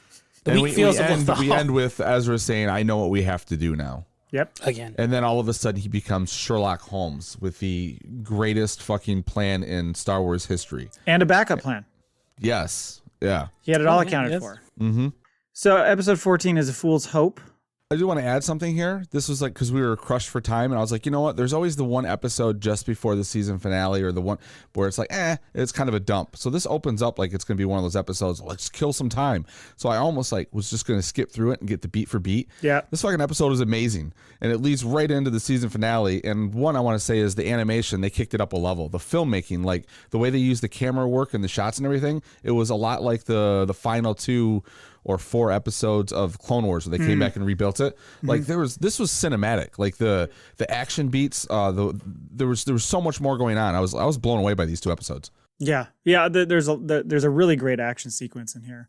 They head back to Sealos and make contact with Jupa Base, aka Wolf and Gregor, and their new the AT-AT they commandeered and stuck a fucking landing pad on top of. And Ketsu and Hondo are there as well. So they're all like ready to help Ezra with this mission to liberate Lothal. They're basically like, it's like a Friends reunion episode. Totally. All my buddies are in one place. Yeah, Everybody's and, back. Callus is there as well. Right. But they kind of do a behind the rebellion's back type of a mission. Like they don't know about it, and they're going back and they're trying to liberate Lothal, right? That's the main. And Hondo says, "There's nothing I won't do for that boy." Right. And like that's where I wrote. I was like, "Oh, this guy isn't going to be a piece of shit for once." I mean, throughout the episode, he keeps joking about how like, so when do we get paid? But yes, other than that, yes, and he can't stop treating the ugnaught like a piece of shit. Oh god! But other than that, like he stays to his word though. He gets a little attached to the old Malik. What's his name? Melch. Mm-hmm. It's like Belch with an M. And then meanwhile, Ezra's outside communing with whatever, and he gets a vision that the Emperor is sending Thrawn back to Lothal. Yes. So he comes in. We got to do something. Starts up this plan. And Ryder's like, I don't think this is going to work. We don't got the numbers. This is a bad idea. We can't wait. And Ezra says, we don't need an army. We just need one person. Right. So then it cuts to the scene. Pryce is in her command tower or whatever the hell it is, and then Ryder kind of messages in on an old Imperial frequency, and you get to find out her first name is Arinda. Arinda Pryce. And Ryder's basically turning coat. He doesn't want to be part of the rebellion anymore, and she's like, well, send me your coordinates. And he's like, okay, here you go. And then Ezra and Sabine are having a chat about the Loth Wolves when they see them scatter, and they're like, uh-oh, do you hear that? Gunships come in. And dropping out of the gunships are the rocket troopers, which at this point I feel they should have like their own theme. Like it's just like Greatest American Hero or something. It's just like they come out to that song. So then the rest of the episode is basically like a big ass battle. Yeah, battle sequence is pretty fun. Did you like how Ryder kind of like goes, I'm just gonna sneak over here and kind of back my way out of this fight? Ryder with the fucking sniper rifle. I'll just cover you guys from here. Right, and then doesn't shoot once. No. Right. I do like the Ezra versus Ruck battle, the little mini fight. Yes. Did you guys notice he comes in and he uses his little electroshock thing and he hits a metal grate that he's standing on? And he must have some like thick-soled boots because he doesn't shock himself. Like, what's going on here? Like, the laws of physics don't work over where we're at here. I like some of the shots with Sabine where she's flying around and she like goes right through the landing ships, and there's some really fucking cool shots. They in do this. some like she did like a maneuver like it was almost Poe from episode 7 where she was like they just followed her for like 10 seconds into his thing, knock off 2 stormtroopers, throws a bomb in there, flies out, and then it turns around and the camera pans over to another fight. I was like, wow, that's pretty cool. That's what I'm talking about. Like the way they set up these shots for the action beats, where they seemed longer. It was just different. I noticed it right away. Yeah. She was a one-woman wrecking crew. She was just killing fools. Zeb was killing a million people too, as well as he always does. Zeb goes full on Blaine from Predator and grabs the fucking Gatling gun and just he does. Yeah, I wrote down he went Schwarzenegger. I ain't got time to bleed. He just goes out there and starts mowing down stormtroopers. And then the other part of this is Hera's trying to sneak in, and they need to get past the blockade again. And Hondo's whole trick is when a cargo ship comes through, we'll just like magnetically attach to it. So they're like hugging the hyperspace Millennium lane. Falcon on the side of an Imperial cruiser move. Yep. Right? So that gets them in, and which works out just perfect for timing because meanwhile down there they kind of get taken over, and just as like they're losing the war, they go into the caves. You think it's a retreat, but this is where Ezra's like badass shot where the fucking glowing eyes come up behind him. Yeah, that was a cool shot. Yeah. But you missed everyone gets taken hostage and they're standing there, and then Ezra's like to Ryder, "Do you want to tell her or should I?" Yes. And Ryder's like, "Oh, I've been fucking waiting for this to drop the mic on this bitch." And he basically is like, "It was all a ploy," but the ploy wasn't like we got the entire rebellion coming. It's just one ship coming in, and we're still kind of in the same position. That we were that's before. what I thought. It was like this big reveal, like, haha, got you. Well, But- sorta. No, it was part of the plan because we only need one person. They needed Pryce. If they captured her, used her codes to get back to the base, that was the whole thing. No, I know that, but I mean, when they reveal it, like, haha, we got you, they were still like in peril. Like Hera shows up, and even with Hera there, they're still like not. It's still like trying to tip the scales. It's still not quite. But you're right. He had the Loth wolves in the back of his pocket, and that's what kind of turned it. Those Loth wolves fuck people up. Yeah, those Loth-Wolves going through just murdering stormtroopers. You get Chopper does picking up and dropping off where he grabs a stormtrooper by the foot. I alluded to earlier. He like falls to this little gap, right? And then he grabs the fucking stormtrooper's foot and then drops his ass. Well, yeah, because he actually goes, ah. Yeah. Even though he's just holding on. So you got Ezra does the shot with the wolves. The wolf come out and start smoking everybody, and then Wolf, of course, the clone is there. That was God. fucking funny. Got my wolf pack back. Yeah. That was kind of funny. Yeah, the wolf jokes kept going. And they carry on to the next episode, too. And he's like, wolf. And he's like, what? And he's like, no. Like what? Yeah. A lot of that stuff. It's like the Echo joke from Bad Batch. Is there an Echo here? Yeah. I had a note here where I noted the thing about Rook and tossing him off a ledge. Because again, toss him off a ledge and he fucking survives again. Like, you cannot rely on that. You literally have to stab him in the heart. That's where Ezra force pushes him, right? Yeah. He just goes flying away. No, the wolf has got him by the Oh, that's arm right. Yeah, and the just wolf whips chucks him him. off. Oh, the that ledge. yeah, okay. That's what it is. Yeah. So just twice bite him in in that two. episode, Just you think bite him in he two. just shows up. But I also had the notes because like everyone's fighting. You're seeing. I wrote Attack of the Old Clones because they're back and they're all fighting, having a fucking good time. You know. Yeah. It was pretty cool. And then Ezra basically at the end is like, we gotta. This is just the start. We got to take this whole planet back and send a message to the Empire that they can be defeated. So now we get into the final episodes. So we open and Ezra's like trying to make me cry again, talking to a hollow pic of a shot of him and his family when he's a baby, and telling him he's going to finish what they started. Cole, did you get mad? No, I was tearing up. Sure was. I just want to take that picture from him and destroy it in front of him. No feelings. No feelings. No. Suck it up. So they threaten Pryce with the Loth Wolf into helping them get into the capital city. She's doing that like, I'm not going to help you. And they're like, threaten her. And then she's like, it doesn't even matter anyway. You're going to fucking lose anyway. It doesn't matter. Like, she's doing that the whole time. The whole time she's around, she just keeps going like, you're going to lose. Yeah. She's negative Nancy. And quit poo-pooing on our rebellion. We worked hard on this plan.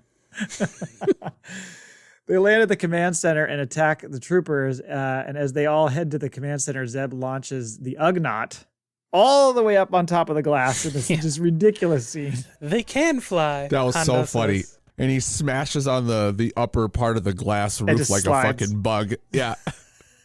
And what was that supposed to be? Was that supposed to be a distraction? Yes. Distracted everyone in the control Because then room. they come running in through the door, the Yeah. elevator shaft or whatever. Exactly. Order Protocol 13 is the 13. plan. So they're going Yeah.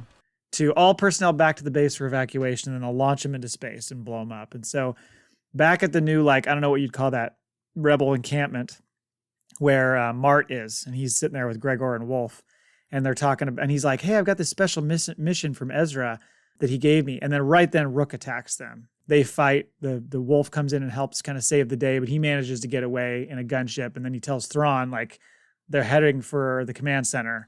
So he's like, you need to go disable the shield generator. He said, I expected the governor to fail, but not so completely. Mm-hmm. And he's like, I'm already en route. Yes. You're like, oh, dun, dun, dun. And Rook's basically a piece of Teflon at this point because he's been beaten up, bitten by a shit. wolf, thrown off 3 ledges, and he's still fucking bouncing around. He doesn't have bones. Yeah. No, He's an amoeba. So Callus issues the order, the Protocol 13, and then he's asked to confirm. And so Ryder has to like act like Admiral Yularen and say like, this is legit. Now, didn't we go through this? Isn't he the voice of both? The actor is the voice actor of both anyways? No.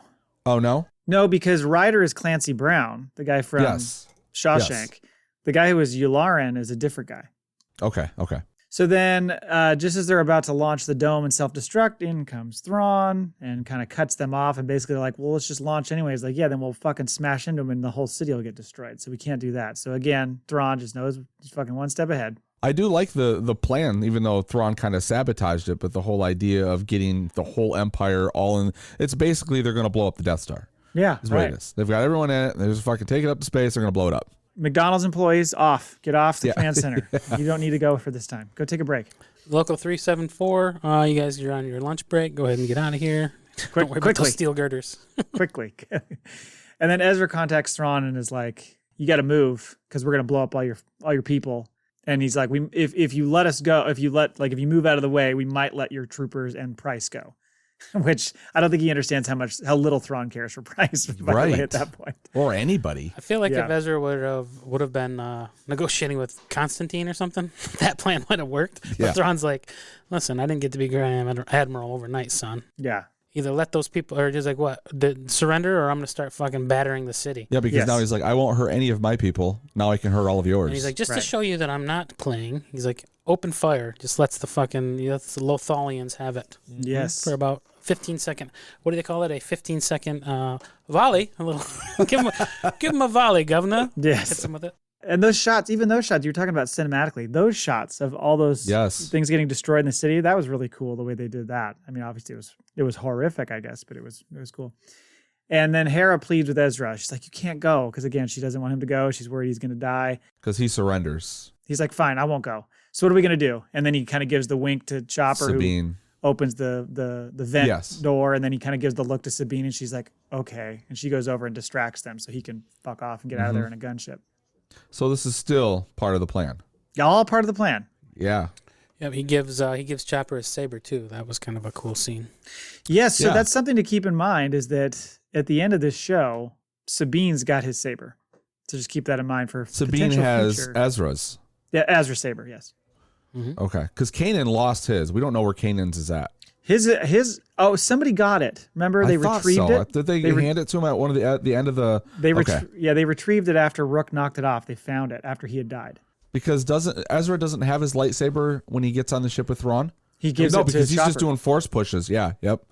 Yeah, and then Thrawn is interesting. He tells Ezra, he's like, you didn't really give me a choice, and Thrawn says, you had a choice, and he says, you chose to be a Jedi, and then he says, quote, you follow a long history written by the Jedi where they choose what they believe to be morally correct instead of what is strategically sound. I thought that was an interesting quote from Thrawn. Yeah. Which basically sums up his whole existence. Right. Like Thrawn's like, I make all my calculations with no emotion and right or wrong. Doesn't really play into it. I'm going for the victory. Yeah. And then he's really ramping up the taunting, much like he was doing to Hera when she was being held and tortured. Right. He's just taunting the fuck out of Ezra, and like, it doesn't matter like who's created or earned anything. All that matters is who has the power. And now I'm going to take you to somebody who's going to tell you all about that. Uh-huh. And so at this point in time, so we get a holocron of Palpatine. And he's not even trying to like No, he's like pretend. fucking in a white cloak and he's got his hair all done. Looks like a nice kind of grandpa. It's old Palpatine. It's Senator Palpatine. Yeah. It's Senator Palpatine. Now, does Ezra recognize him? I can't remember. No, he's never seen him before. Okay. I was gonna say he could have like blown the whistle on the whole Palpatine in the Senate type of a thing, but this is right up to he knows he's the Emperor though. Yeah, but wouldn't he be deformed Palpatine though? Because this is right before Episode 4. Oh no, he's already disfigured and fucked up. He's just presenting himself in a nicer, more pleasant view of himself. Oh, so he's got a Snapchat filter on. Exactly. Yeah, exactly. Okay. Yeah, because after he does what he does, he sees the glitch and then it turns to Emperor. Yeah. Yeah. He's catfishing. Yeah, he's catfishing him. That's his Tinder profile picture, and then he shows up looking like the Emperor, and they're like, he's a Lothal fuck? catfish. That's what he is. He's a Lothalian catfish. Yeah. A Lothfish. Back at the camp, though, Mart, Wolf, and Vizago come too, and Mart shares with them, like, Ezra gave me this special mission if Thrawn was to come back, so we need to head out to space and send a signal over this frequency 0. And Wolf's like, who are we contacting? And he's like, it's more like a what? You wouldn't believe it. What a ragtag crew. Like, this was a surprise twist. Like, Mart, Vizago, and fucking Wolf are like three, like, not even B characters. They're like D characters, you know? They're kind of like, they're nothing. And they're the guys that kind of like lead the narwhals in out from outer space, and they're like the fucking victors of the rebellion. So it's kind of crazy. That was kind of a cool twist, I thought. You either think it would have been like Hera or somebody important leading the crew back. Right. So we've had 3 factions then. We've got them. We've got Hera who came in on the thing, and then we have the ground people that were already there. So like a lot of shit going on. Ezra's a good strategic leader. Strategist. Mm-hmm. Yeah, he had this all planned out to a T. It's pretty impressive. But yeah, so then Palpatine is standing there in front of like a rebuild of the Jedi Temple. And he says, I did this for you. Like almost like, you should be grateful, you prick. Yep. So where were they? They were on Thrawn's ship, right? Yes. So they had a big ass room where he made the temple. He said he rebuilt took that part piece by piece. Yeah. Just that part. Just so he could walk to that entranceway and slap the gateway button or whatever. That seemed seemed like a lot of manpower. So was the ploy for Palps to get rid of Ezra by having him go through and then he's stuck in another time with his parents? Or was it so Ezra would open it up and now Palps has control of getting into the world between worlds? I think, this is speculation, I think that was a facade, and when he walked through that portal, he would be walking into the Emperor's quarters, and he'd have his hands on his new apprentice. Oh, interesting. That's what I think was going to happen, but I'm not sure. I also speculated that he would be like, I'm just going to get Bridger isolated. He's going to go in, he's going to be with his parents, and now I don't have to worry about him anymore. Right. So yeah, he's showing him an image of his parents, calling to him, and he's looking at it, and he's obviously incredibly tempted because he misses his parents. We're very, very well aware of that. Mm-hmm. I don't know that he's trying to... I think the second thing is the most important thing. I think he's wanting him to open the gateway. I think that's the biggest thing for Palps, more so than doing something with Ezra in particular. I think it's just like, I need this kid to get into... Right. To he access knows how to this. open it. That's what I was... Okay. That was my understanding, but I could be wrong. So we're not going to go with Palps can do a ritual and open the gateway himself. Come on, guys. I was really trying to sell that. It was a good try. Let's go. Yeah, but hell, you could be right. I have no idea. I really want to see Palps. There's probably a Reddit. Just really like fucking stirring the cauldron. Right. Come around, children. Some sheep's tongue, some ram dick, some tiger blood. Let's go. Let's get this thing open. Do you have any pubic hairs from a Lasat? I do. What is the secret passcode? I need 3 dingleberries from a Wookiee, some pubes from a Lasat, a tusk from a ugnaught, and a gray hair from Yoda's ear. Yeah. And I need 3 pussy loth cats. The vaginas of 3 loth cats. And so Ezra's like trying to figure out like, how is this possible? This doesn't make any sense. And he's like, you can change fate. There are infinite paths and possibilities. And Ezra's just not buying it. He's about to open it. And then of course, the last second he said, you'll always be a part of me, but I have to let you go. And he just goes and fucking blows the whole temple up. And that's when the Senator Palps turns into Emperor Palps. And it's like, no! Yeah. And he kind of runs right through him, runs right through his image. Yep. So he gone. Yeah. But the rebels are having a hell of a time in that room. They had, the plan is to go to the shield generator room and like take over the terminal so that they can get that shield generator back up. And that's where we think we lose Melch because he takes a shot and Hondo's just beside himself. Yep. Did you see him fall? Like he fell all dramatic, like yeah. His arm was up in the air, Romeo and Juliet style. Should have been a tip off that something was amiss. Yeah. And then Zeb does like a crazy bull rush on Rook. Yeah, he's had enough. Yeah, and it kind of opens the door for Callus and Gregor to rush to the terminal. And then Gregor gets shot. Yeah. Oh, a lot of rebel losses. Takes one right to the heart. And then back in the throne room, or back in the whatever you want to call it, room with the command center of the ship, Thrawn's. Well, no, I was going to say the red stormtroopers come in with the yellow poles. The Imperial Guards? The Imperial Guards that I've never seen those. Looked like they were kind of specifically for Jedi. They're the same ones without capes, right? That Rey and Kylo look like fought. It. Yeah.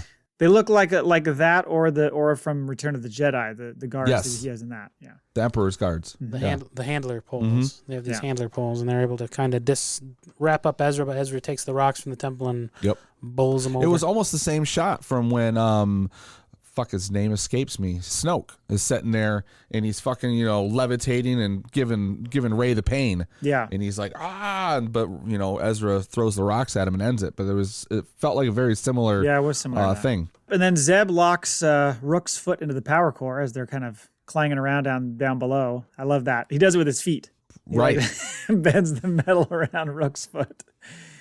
That's the best thing. He's like, well, he's going to have to get back to you. Never not gonna mind. get back to you. Yeah, he's not getting back to you. It's like, oh man, it's harsh. Got a rook kebab down there in the generator room. So Thrawn is ready to bombard the city, and just as he's getting ready to fire on the city, they get the shields up just in time, nick of time, type of a thing.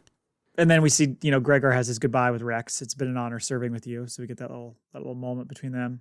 Ezra gets to Thrawn, and one of his officers notifies Thrawn. He's like, the blockade has been destroyed, and here come the fucking Purgles. So we talked about the Purgles before and how they're going to come back and play a big role. They just lay waste to all the ties, and they just freaking fuck them up. Just headbutting the ships and everything. Yeah. These things are indestructible. Yeah, tentacles crashing through the windows. They tie up Thrawn. I will say this is a better ending than The Rise of Skywalker. Well, so here's the thing. Yeah, I would say so. Because there's parts of Rise of Skywalker I struggle with in the end. I mean, it's a pretty epic, crazy battle, but there's certainly things that they could have done that I would have liked more. Yeah. He ties him up, and then at one point Thrawn gets his gun free and shoots him in the shoulder, Ezra. Yeah. So then he kind of has to hit him with the force push again. Right as they're starting to power up, their little things are starting to blink, and they're like, they're going to jump to hyperspace. And Hera's, get off there, Ezra. Yeah. He's like, I've got to see this through to the end. And then he says, the force will be with you always. Mm-hmm. It's up to all of you now. The force will be with you always. So then they launch the dome into space and escape on the Ghost. And thanks to your boy Mart picking him up. Has he won you over by now, or is he all the way back? Or no?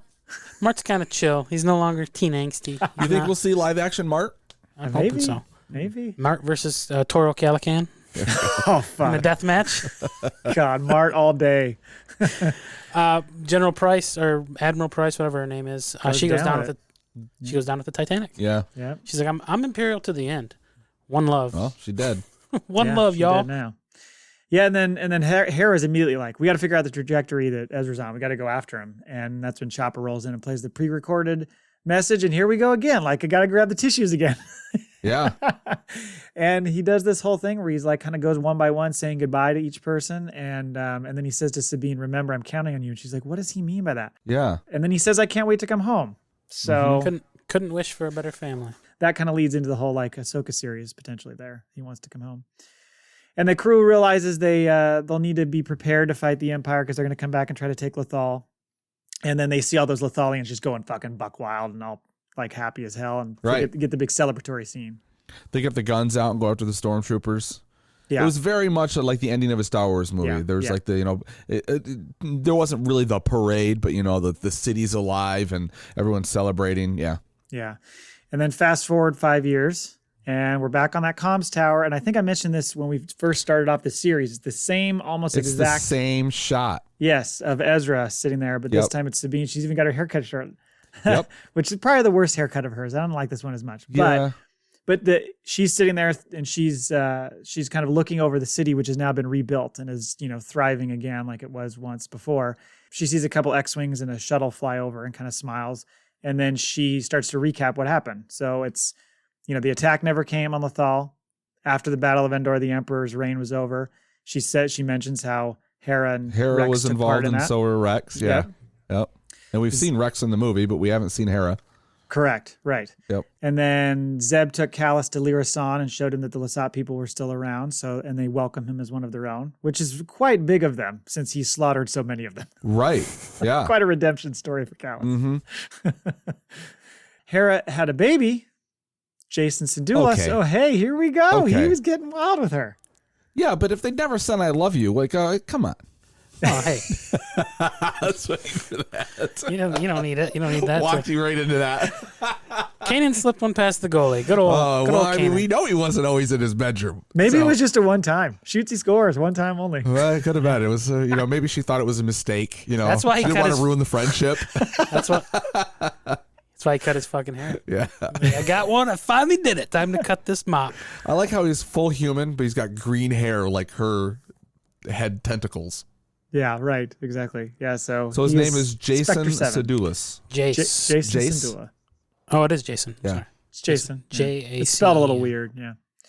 And then Sabine walks by a mural she had drawn of the Ghost crew, surrounded by Loth wolves and Loth cats, her favorite. She says how she always thought he was counting on her to defend Lothal, but there was something else.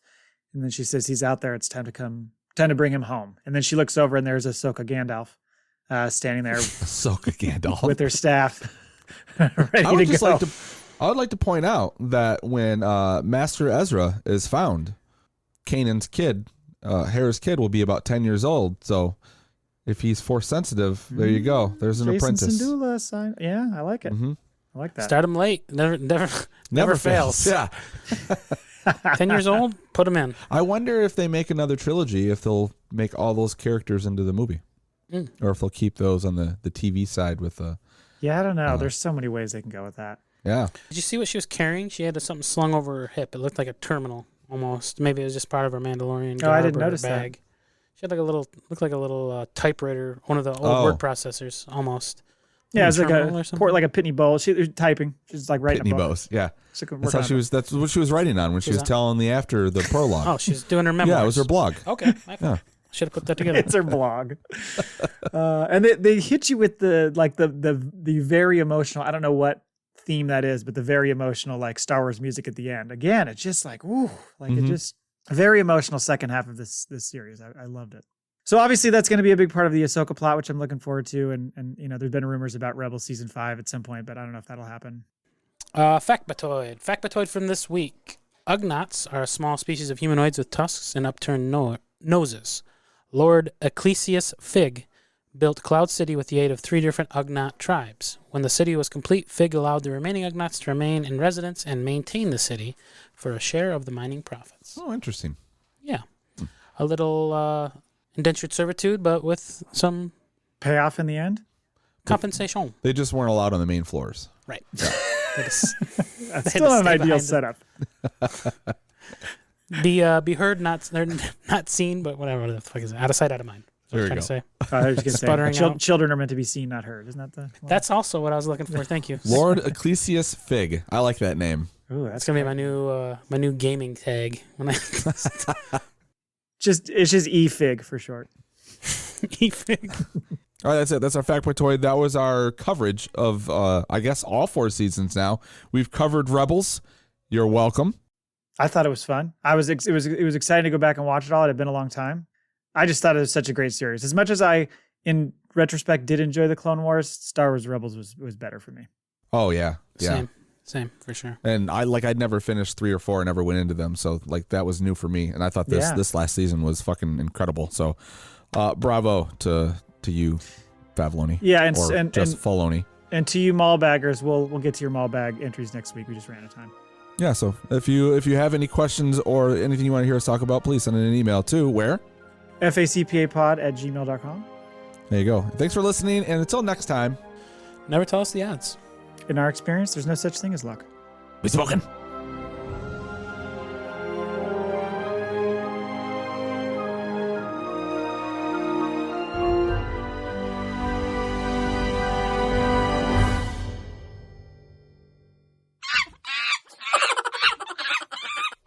Monkey poo.